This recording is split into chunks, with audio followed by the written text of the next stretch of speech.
Hello, my friends. We're here, dots and all. We're here to talk about boundaries today. And lots has been happening regarding boundaries. We didn't even know that was going to happen, you guys. You are all very psychic. And this is a viewer suggested topic. So I'm eager for you to chime in the chat. Let us know how to steer this conversation to what you want to talk about.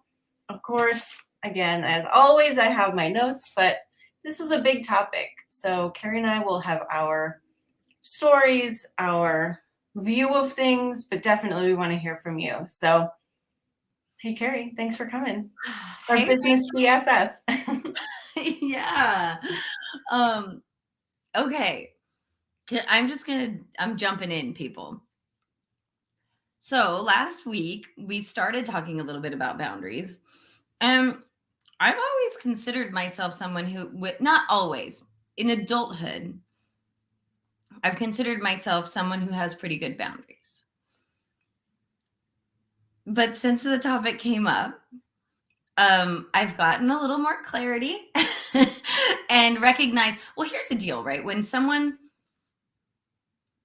frustrates you or makes you resentful or a situation even, right? We recognize like, when I find myself being like, can you believe this other person? Right? It's really just because they have I'm not honoring my own boundary, actually. Like they've bumped up against my boundary, and I am like, oh, I'm not honoring my own boundary. And this is the thing that I've learned this week. Our boundaries or what we are willing to tolerate can change. And Rachel always says when you raise your vibration, you raise your standards. And so, what has happened for me this week is that I definitely have raised my vibration. I definitely have raised my standards. And because of that, I've actually brought my boundaries in even narrower, right? Like I recognize, oh, my boundaries have changed. I used to be willing to tolerate this kind of behavior, this type of person, this sort of whatever. And now I'm not. And so, that is what has happened for me is just, we're talking about boundaries this week. And because of that, where my boundaries have been crossed has sort of shown up. And also I will own the fact that I've changed my own boundaries. And I just want to say that that's okay. It's okay for me to recognize, oh, I moved my boundary and I like it better here. And so now my world can and will adjust. So that's where I'm starting the conversation. Yeah, and I want to add something to that because, how a lot of times we're not installing intentional boundaries. We can feel that our natural boundaries have been crossed because, like you said, we feel resentful or we feel irritated or we feel unsafe or angry or even unsure. Like, is this something that's okay? Is this something that I can tolerate? And so, what happens a lot of the time is not that we need to change our boundaries, it's that we need to start honoring them ourselves. It's that we've been overlooking it. It's just like with a trademark case.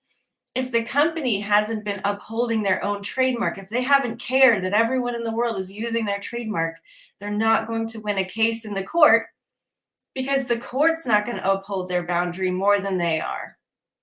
Now, this is not true with people, luckily, but we need to notice, how am I feeling in certain situations? Am I ignoring these signs? Because then we can give ourselves permission to honor our boundaries or change them or move them however we see fit. So I think a lot of the times, I wrote in our email today that other people don't own your life. You do. We're always so afraid of the confrontation, of really saying, this is my boundary and I feel like you've crossed it. Maybe that's a miscommunication on my part as well, but nonetheless, this is my boundary and you need to stay on the other side of that. And I just want you all to know that that's not just okay, that is for your own good and their own good. You standing in your own alignment and your own wholeness and health and well-being is the best thing you could possibly do for anybody else. So I just want to start off there. Like, you can tell when your boundaries have been crossed, even if you didn't explicitly draw them out.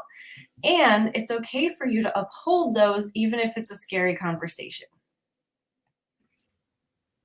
Perfect timing.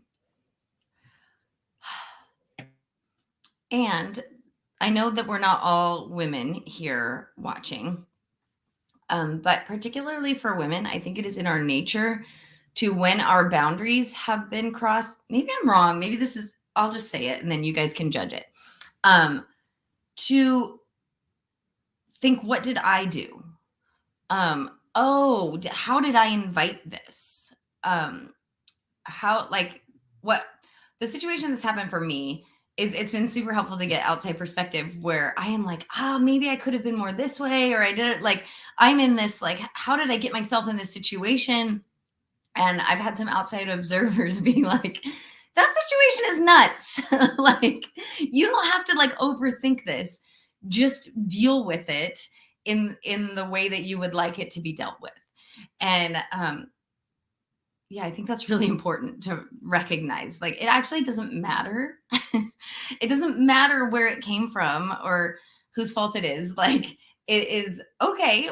How would you like where would you like your boundaries moving forward on this? Like what you're saying, honoring yourself. And I'll tell you I'm not going to give all the details of my situation, but I'll tell you what's going on is that I've just been dealing with recognizing I have really raised some standards. And okay, how am I going to explain this without talking all about it? I'll just say that there's people who are not behaving in a manner that I think is adult. And so I'm having a hard time, like, even like, I can't relate. I can't relate. I can't relate, but it's okay. I don't have to relate. I just have to show up in my own freaking awesomeness. And I don't know if this is sort of getting past the boundary thing now and just like standing in truth and power, which that's what honoring your boundaries does. It helps you take your power back and recognizing, like, oh, I just get to be me. I get to be aligned, amazing, awesome, powerful me, anywhere I want to show up.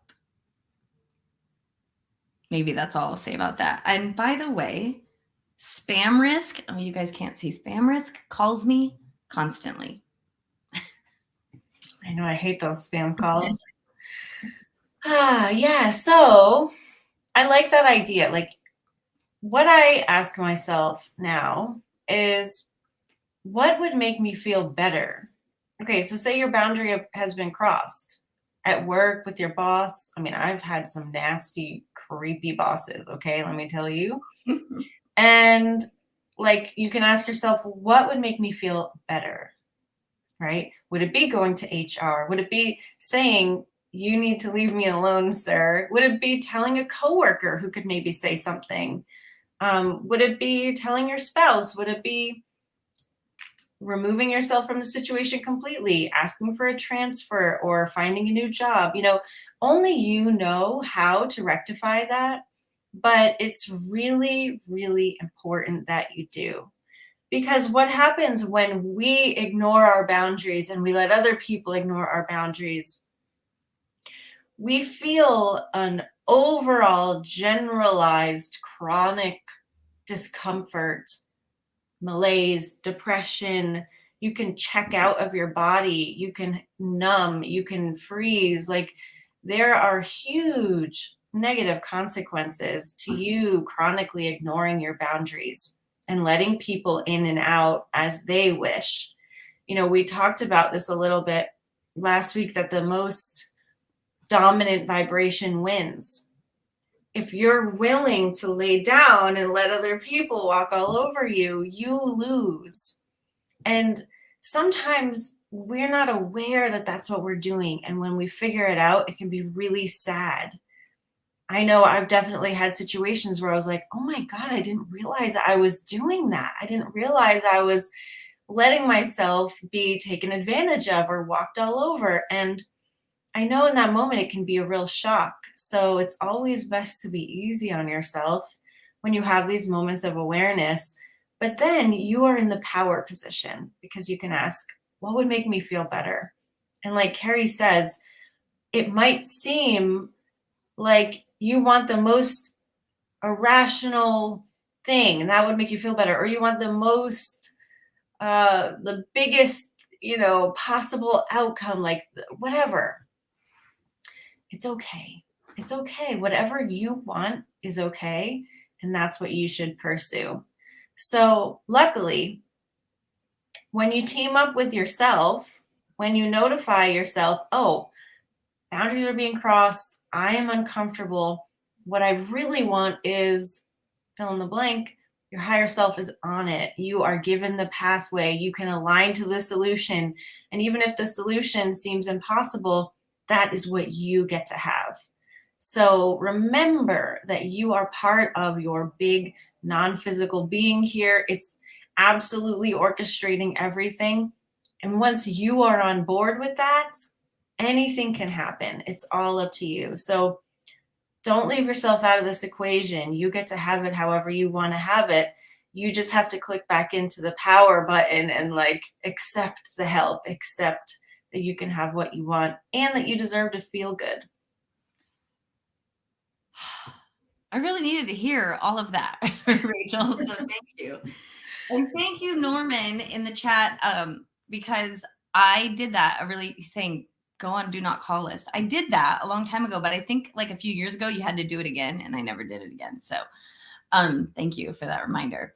And Rachel, okay, so there's so much, you guys.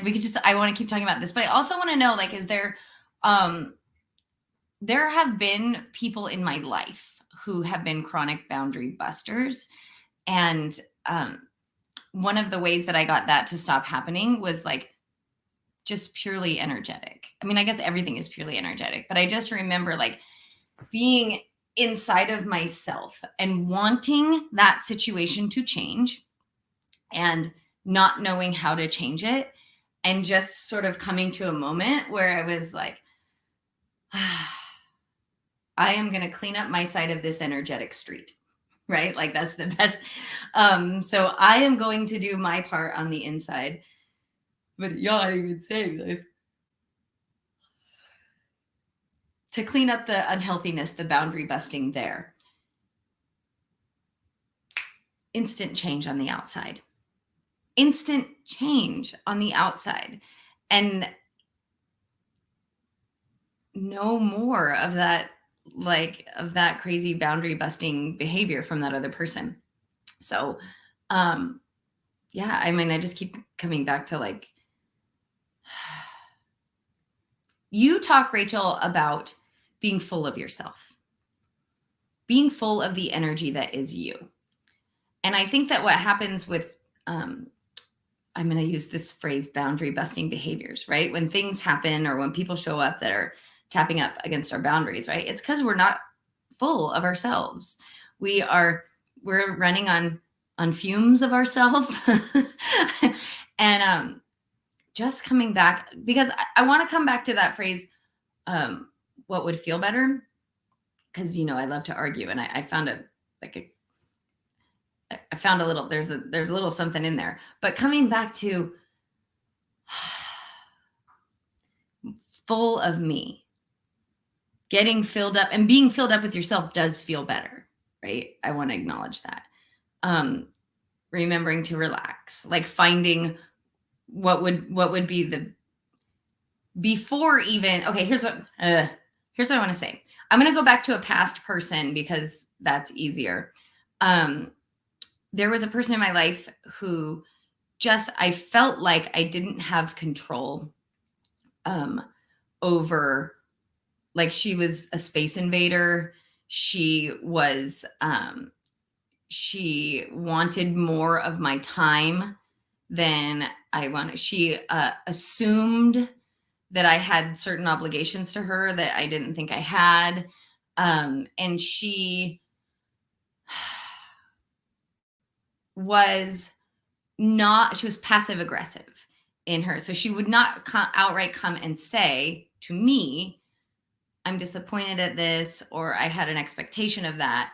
She would create situations or scenarios. She would tell other people to, like, there was this whole, like, there was a production around trying to get what she wanted from me without just being direct with me. And because of that, I don't know, I just felt all of it. Anyways, I forget why I'm telling the story. So help me out, Rach. I get it now. You can tell, you guys, this is still a close topic, right? You were going to talk about, well, first of all, you brought up how there's a little weirdness with do what feels better. And then you were going to talk about being full of yourself and energetically dealing with it. Thank you. So here's the deal. What would have felt, if you had asked me back then, well, what would feel better? I would say for her to leave me the F alone, but that's not going to happen. Right? Like that's what, but. And even with the current situation, like, well, what would feel better? I've got a laundry list of things that would feel better, and a laundry list of buts. And so that is where my answer is actually, I can't even, like, if I'm too attached to this boundary busting situation at this person, what would feel better is if they would change. And then there's a tendency to, like, stay stuck in, but they're not. Then they did this, and so what actually feels better, that's what I was going to, is like, I could just, in one of our groups, someone brought up forgiveness recently, and it's like, I'm just going to release them and I'm going to come back to myself. I'm going to fill up with me, because this person or this situation, this boundary busting situation, is draining me. And coming back to, I'm like choking on a peanut. What is coming back to me, when I come back to me, then my boundaries get more solid. I think that's what I'm trying to say. Like, my boundaries are being, like, pelted at, right? Because I'm running on fumes. But when I come back energetically to myself, when I give more time to myself, when I honor myself, when I love myself, when I sit in my own worthiness, when I can relax into the truth that I'm enough and I deserve to be treated with whatever it is that I think this person isn't treating me with, my boundaries get strong. The person finds its way away. Like, there's not stuff I actually have to do. I mean, sometimes I do. There are things that come up that it feels natural and easy and aligned to do. Did that make sense, people? Did that make sense? Please let us know. I mean, I think, yes, like, definitely there's no real cause and effect on this earth plane. Everything is energetic. So yes, we can handle things energetically. We do. That's all there really is. But we're here physically too. And I've learned over the last few years that certain situations do, like, require me. My greatest growth, at least, is when I do use my voice or my body or something, like when I do engage physically. So I don't think it's a have to, but I do think sometimes that is where we're being directed, right? Like, I don't just show up to this live stream and have you all access my thoughts telepathically, right? Like, sure, we could do that. That could be kind of cool. But I also talk to you and I express to you through words. So, learning how to say no to your boss is a really self-empowering thing to do. And you can do it sitting in your truth. You can do it full of yourself. It doesn't have to be an angry reaction, though the first time you do it, it's probably going to be pretty scary, right? So I totally agree with you, Carrie. When we take care of our own selves, a lot of things, maybe all things, could go back to where we want them to be because we're the creator of our reality. But if we've got something, if we, we've attracted the situation in the first place, right? So we've got a vibration in there that's a little wonky about something. And, sometimes we do need to work these things out. Sometimes it's best for us to use our voice to know that we can. And that's the situation I found myself in. And, you know, I just gotta say, it's funny how things like in my situation, it was more of like a over time ignoring my own reaction, ignoring my discomfort, ignoring my dis-ease, ignoring my checking out even, because it wasn't just a cut and dry situation. And like having to finally use my voice in a very strong way, in a very boundary, this is exactly where this boundary is way, it made me instantly feel better. And that was just my case, like boundaries are something that we're giving words to, but are really an energetic thing. And so we're going to always be dealing with boundary issues, and most of it's going to be energetic, but there's also a bit of empowerment that can go with using your words and knowing that it's okay for you to really take a claim of where they are for you. And especially, somebody who's visible, I deal with the public, I'm in front of a lot of people in different places. It's good for me to know that I can speak my boundaries out loud and that they can be listened to. So it just makes me feel safer in the world to know that I can do that. So I believe that's probably why I went this route and why in certain situations there are other routes that can be taken. But yeah. And see, on live streams, I can just block spammers. That's really the easy way to go. But sometimes it can be a little bit more difficult than that. It's so funny that as you were talking about it, like an uninvited guest Mhm. on in. Yes, and what I would say is when I concur. Like the situation I'm in right now, there is action required because I have been working on rebuilding these boundaries for a while now. And like energetics have been in play.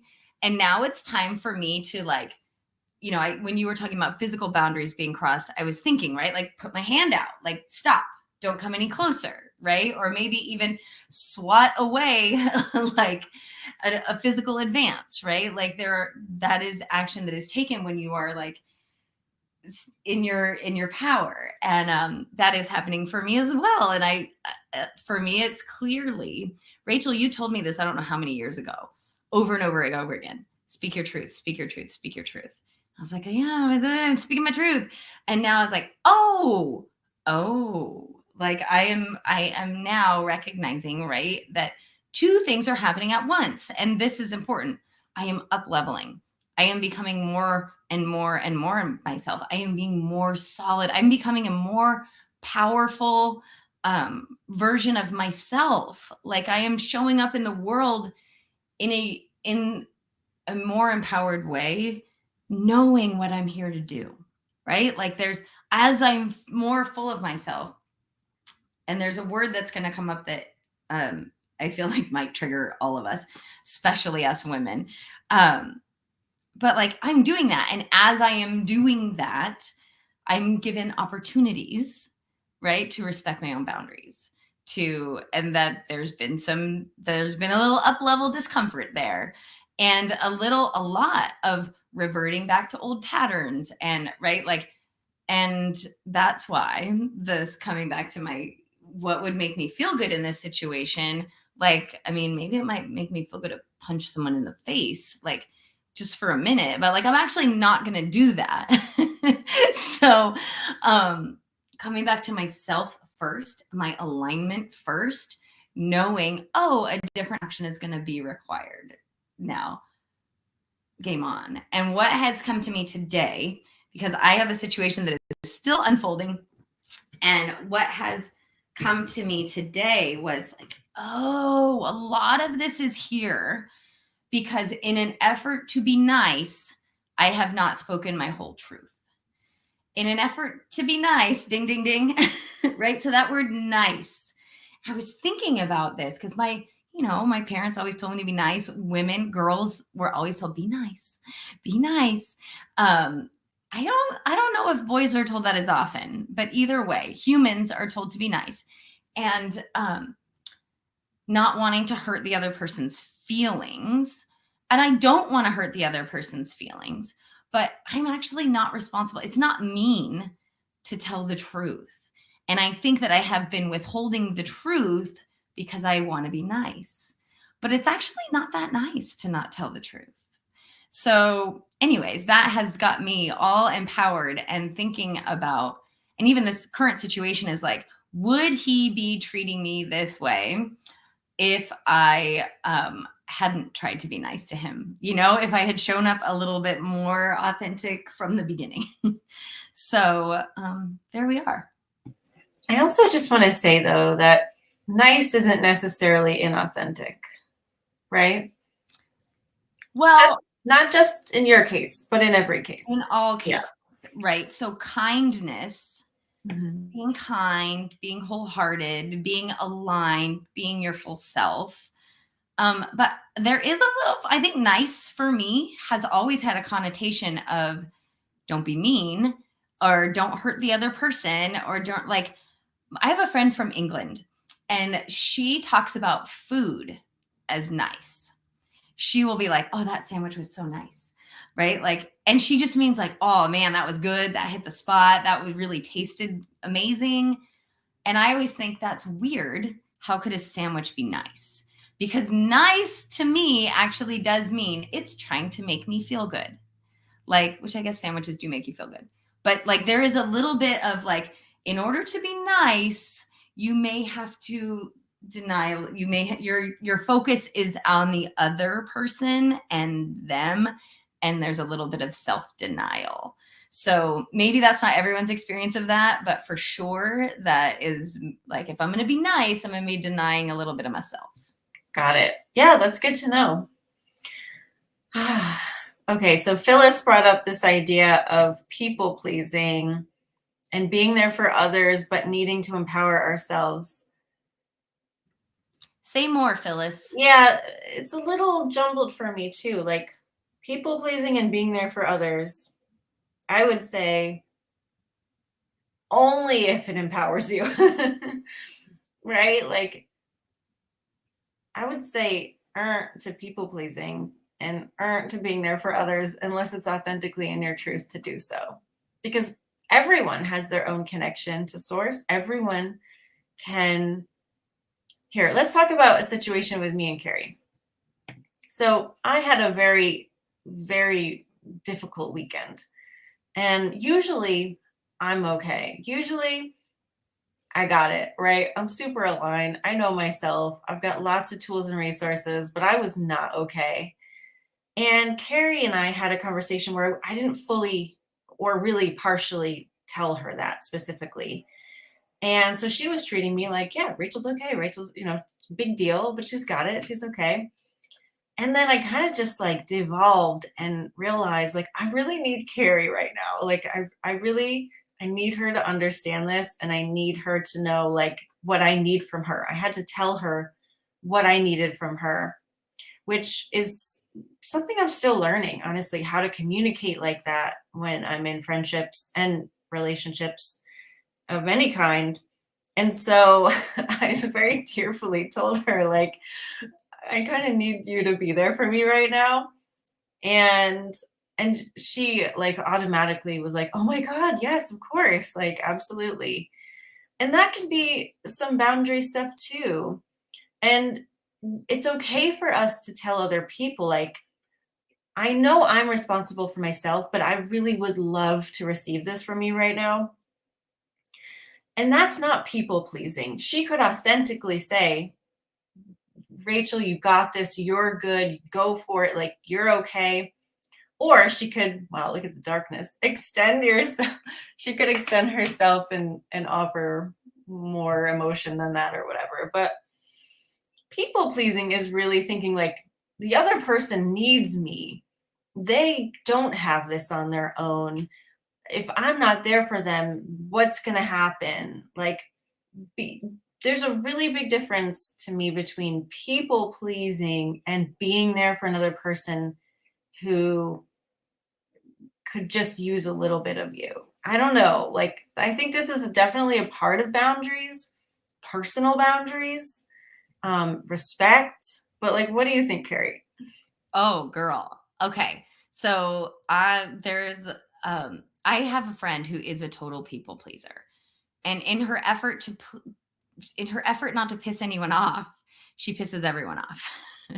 Right? So people pleasing to me just means like trying to like do things for other people to keep them happy. So like a people pleaser is trying to be what the other person wants or needs. And that never works because you can't be something for them. You just can't.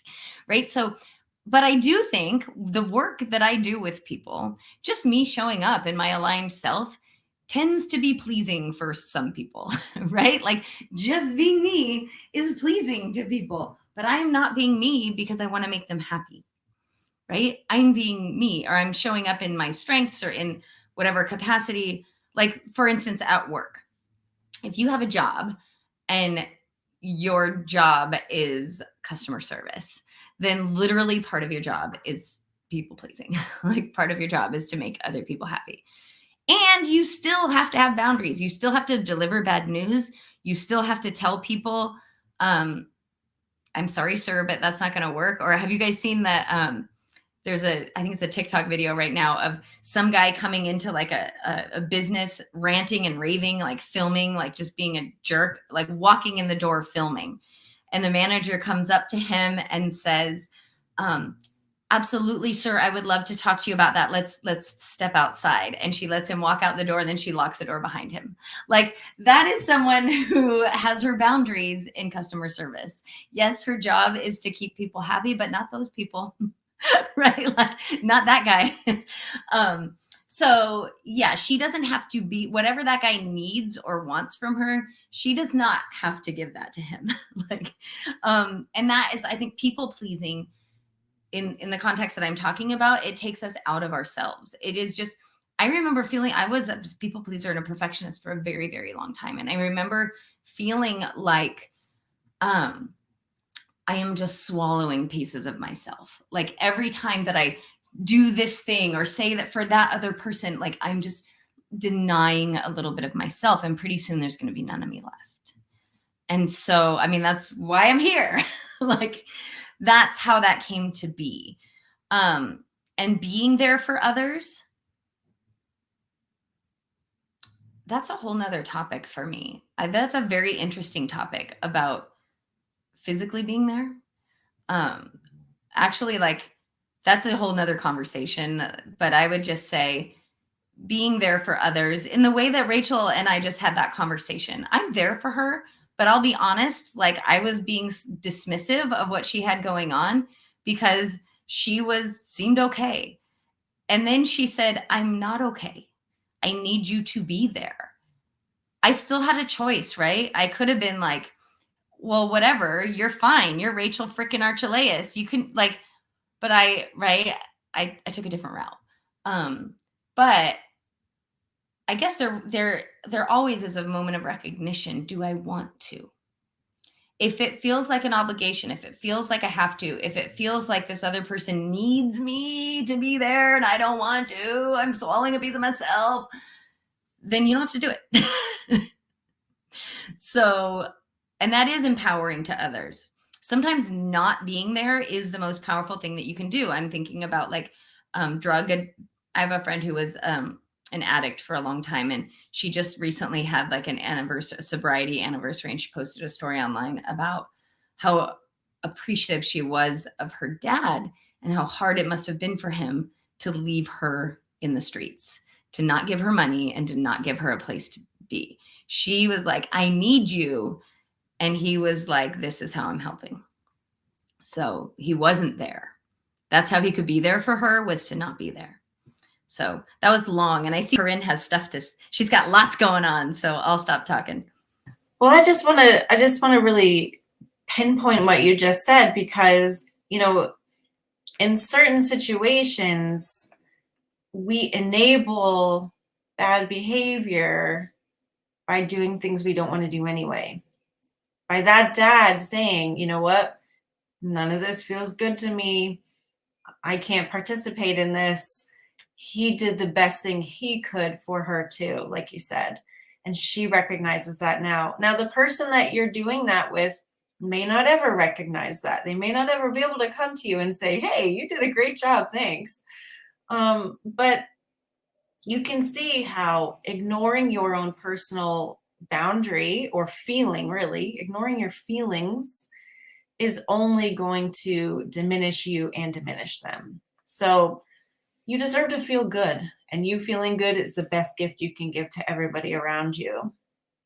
So, and that's why, I've gotten these friendships over the last few years, and whenever anyone asks me like, oh, why are your friendships like working so well? And I'm like, because we all take responsibility for ourselves, right? That's why they work, because none of us is like a clinger or a need. No one is making me their alignment.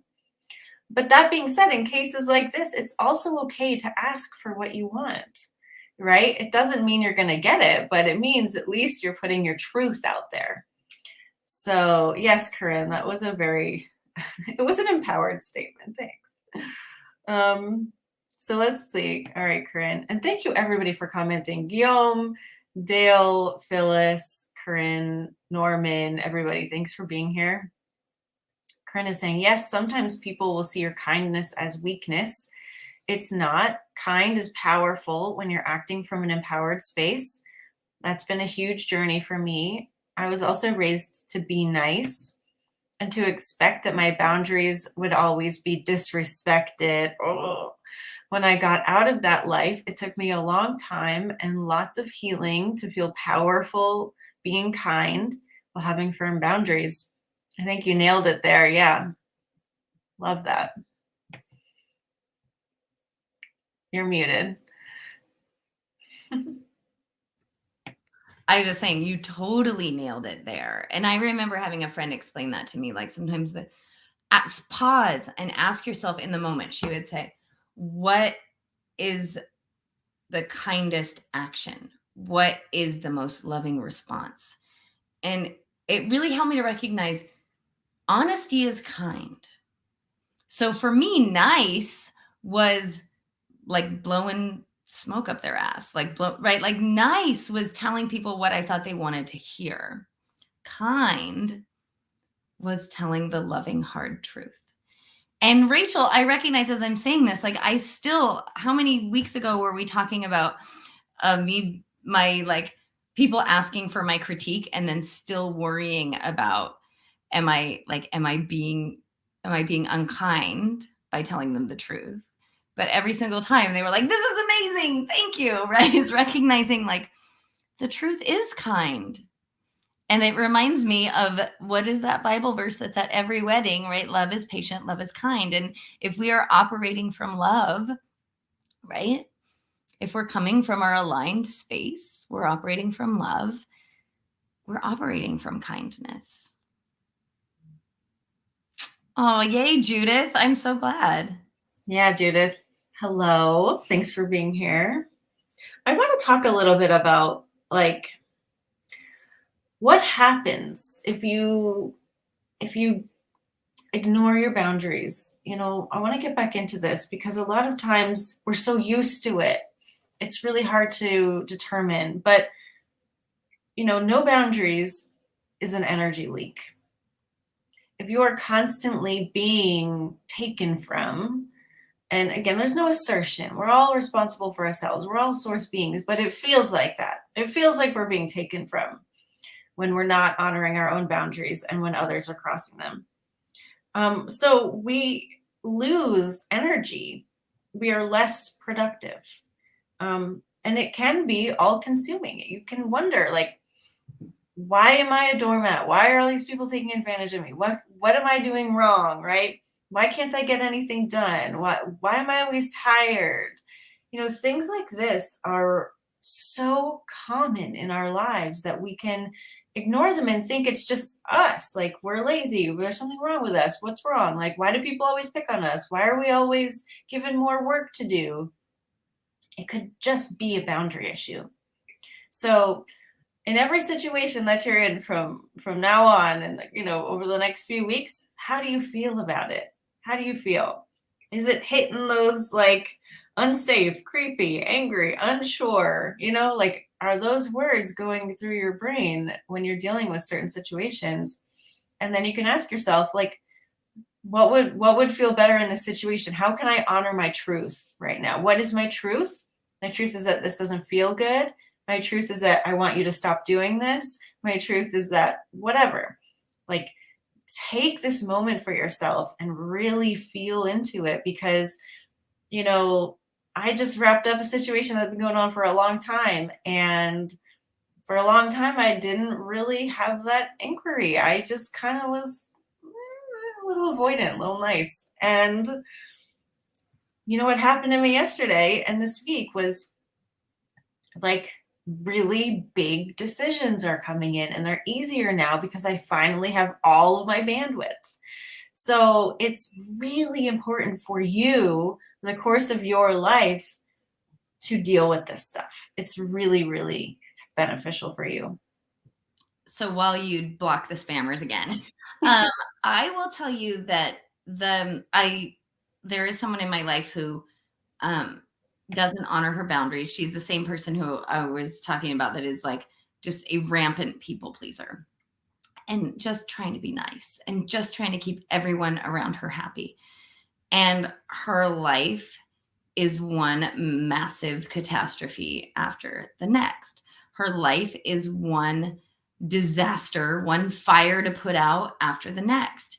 And that is what happens when you don't honor your boundaries, right? Is like, as she doesn't say no ever to anybody, as she tries to be all things to all people and make sure that every person around her feels taken care of and da da da. Nobody feels that way. Everybody is, right? And she's like, I see her as just someone who, like, she has a bunch of holes in her and a bunch of ropes and like is pulled in all the directions. And it's because she's not putting her hands up, right? She's not being like, stop, no, this is not okay. You need, like, I need you to whatever. There's none of that. There's just, oh, okay, how do I figure this out? And so, but I want to honor her because I love this person. I want to honor her because she is like Corinne and like me, who was taught to be nice and expect that your boundaries would always be disrespected, that other people are, right? Like, that is what she was taught. And that, oh, I'm going to yawn. And that is what she is living out. So what is the kindest way that I can deal with her? Have firm boundaries, right? And tell the truth, right? That is kindness to her by me not being nice to her, right? But like having my own firm boundaries and lovingly telling her the truth. One, it stops the cycle of crazy for me, and two, I'm a stand. I'm one person in her life that is a stand for having boundaries. So, yeah. Well, this is off topic, but we could use a little lightness right now. Eric and I were folding laundry the other day, and he asked me, "What is a stand?" And I thought he said stand. And he said, "No, Stan." And I was like, "Oh, like Stan, like a super fan. Stan is a super fan." And it's just, when you're older like us, we kind of lose track of the lingo that the kids are using. So anyway, when you were saying stand, I kept thinking when Eric asked me about what a stand meant. Well, I did not know what a stan was. So I just learned something. And I spend a lot of time with high school kids, which this is really off topic, but it was the topic of conversation yesterday. And I had to assert my boundaries by telling them, that's enough of this conversation. Let's get to what we need to be doing. But it was that apparently this is all over TikTok right now. What are there more of in the world? Wheels or doors? That is people are taking a very strong stand one with one way or the other. So there we go. So guys, I would have to say doors myself, I because was a wheels person. So I get that, but like think of how many doors there are in your house and then how many wheels you own. You know? yeah. So honestly, we could do the whole thing, Rachel. Let's I love it. I'm gonna draw the boundary right here. Yeah. Put it in place. Yeah.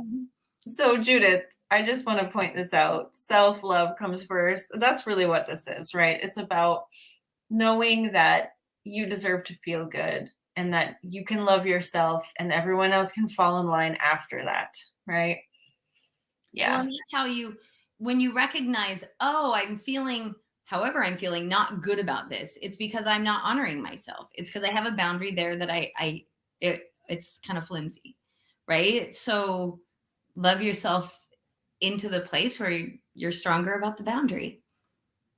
And someone from a behaviorist school of thought would say, take action on that boundary to show yourself that you love yourself. And I don't think either way is wrong. I think that's what you were saying earlier, Rachel, I tend to come from like, find my alignment first, but other people may say act as if, right? Like be put on the persona of someone who's in alignment and you will find it. I don't think either way is wrong when it comes to boundaries. Well, I want to talk about that for a second because, I've been learning more about the effects of childhood trauma.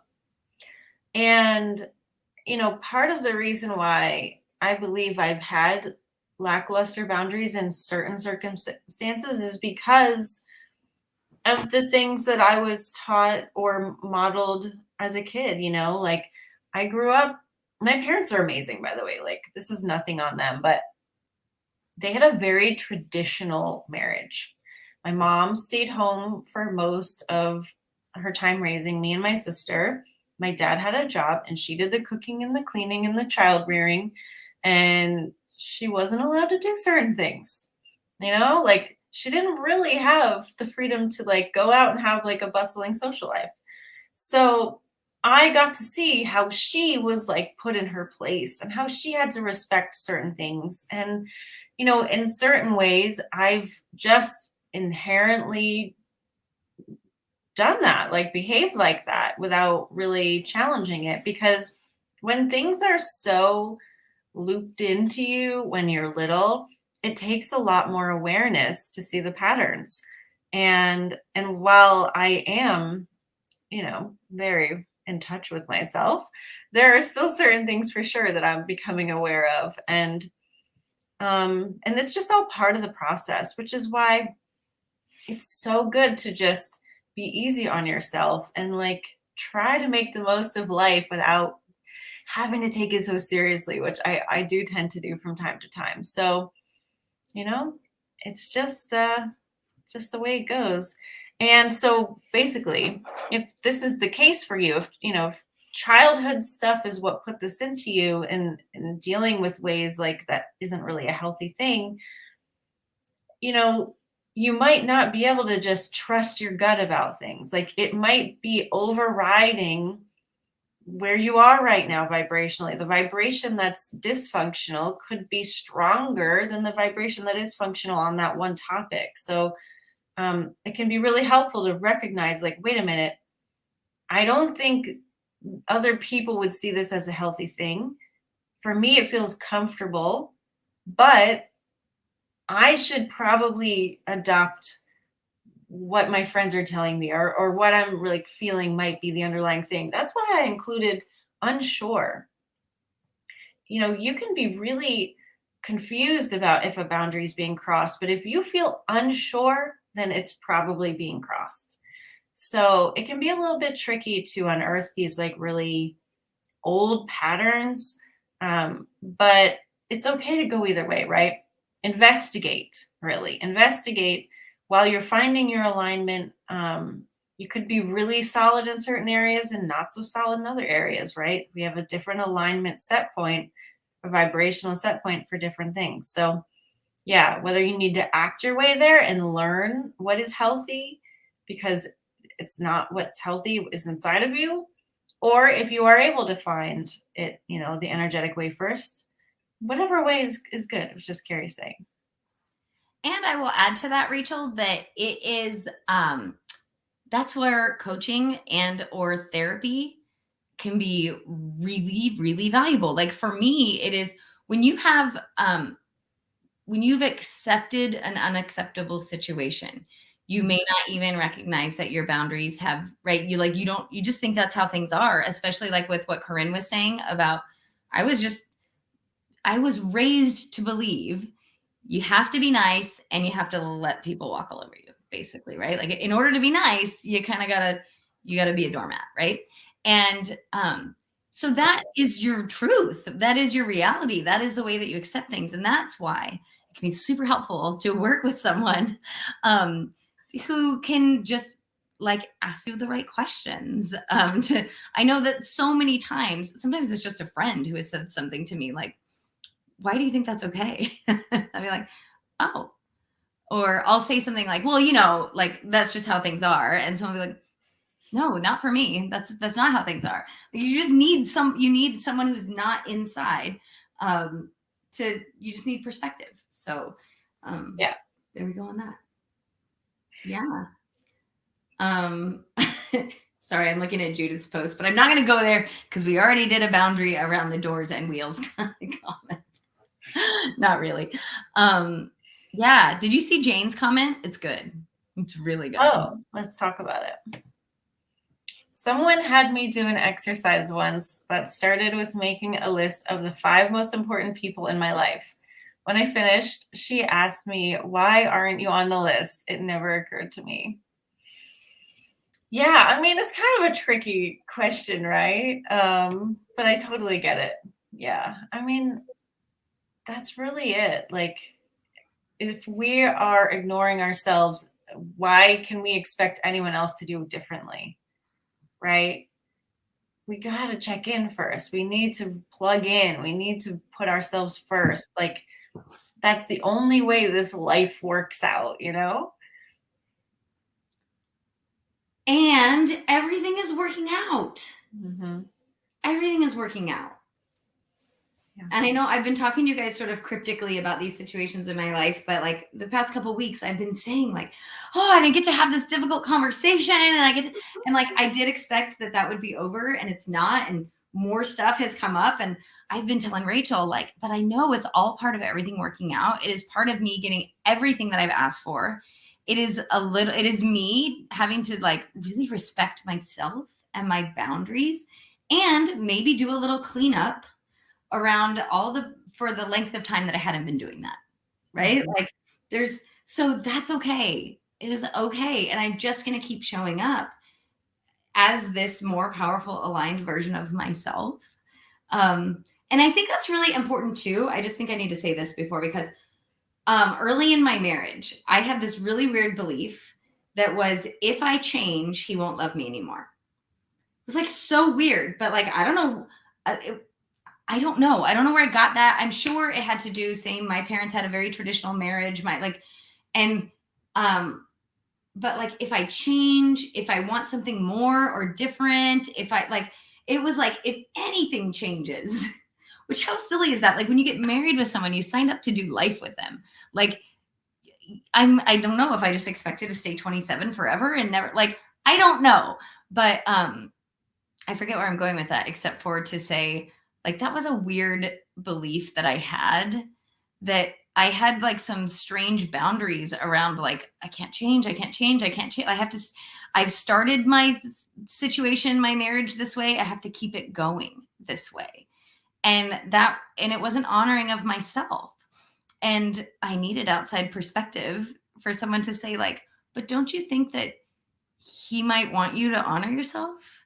Don't you think that he might, right? Like I was like doing all these people pleasing behaviors that were total boundary busters for me, that were making me feel resentful in my marriage, because I was afraid to just like say, "Oh, I want this to be different now. I want to do things this way now." Like, so I forget what the impetus was to tell you that story, but hopefully you guys can bring it back. Well, actually, I mean, that would be a great conversation for next time, maybe, because, like, okay, so there's a difference between putting in a boundary and saying you cannot cross that, but also to be like identifying things you want and asking for them. Because a lot of this used to happen in my coaching business. Women would want to maybe go on a trip or visit a friend or even just like go out on a weekend day, but be like, I can't leave my partner alone. It's like, okay, you live with someone for the rest of your life. You're going to be seeing them every single day. You can't ask for a day off or like go on a trip with your girlfriend or something. I never understood that. But it's very real to a lot of people. Asking for what you want is part of this, as like standing in your truth. It's part of becoming more fully who you are. Well, and it's part of asking for what you want can be terrifying if you've grown up believing you can't always get what you want. Yeah. And oh yeah, I mean that phrase, like that was told to me a lot. And it did take a lot to be able to ask for what I want. And it still does, but guess what? Every time I ask, I get it. Yeah. Yeah. So Yeah, we tend to put really big barriers in place of like, I want something, but like Carrie was saying before, there's all these buts. And the buts are really just self-created. So and you always say, Rachel, and I use this so often, like all the time. If it's best for you, it's best for everyone. yeah. Asking what you want, like getting what you want is probably what's best for you, right? So go ahead and ask for it because it's probably best for everyone. But I do think that could be all we could talk. We could talk about that. Definitely. Yeah. So I guess my final words are like, I always look to cats to teach me about boundaries. Cats have the best boundaries in the world. In fact, a lot of people think cats are not affectionate because of their boundaries. But I find that if I let them come to me, cats are absolutely loving and trusting and want to be interacted with and cuddled. But I can't overstep their boundaries and expect them to want to come to me. They can come to me. They can show me when they want love and hugs, and I can give that to them, and then they'll show me when they're done. And I just think that's a perfect metaphor for healthy boundaries. Yes, I usually go to toddlers, but it's the same. And Heather is saying cats aren't always friendly. It's true. When they want to be friendly, they will be. But when we try to make them friendly on our schedule, it's not going to happen. And of course, there's feral cats. Every cat has its own personality. Some cats don't want to be messed with whatsoever. So just like every cat, every person is unique too. And yeah, we just got to, we just have to respect what people are wanting. I love these conversations, Rachel. Thanks for this one. And thanks for bearing with us because we've been sort of in the thick of it. It took a minute for us to get there today. Definitely, yeah. Well, thanks, Heather. Thanks, Judith. Thanks, Phyllis, Guillaume, Corinne, Jane, all of you. Dale, we love you guys. We sure do. And we'll see you next week. Thanks. Bye, guys.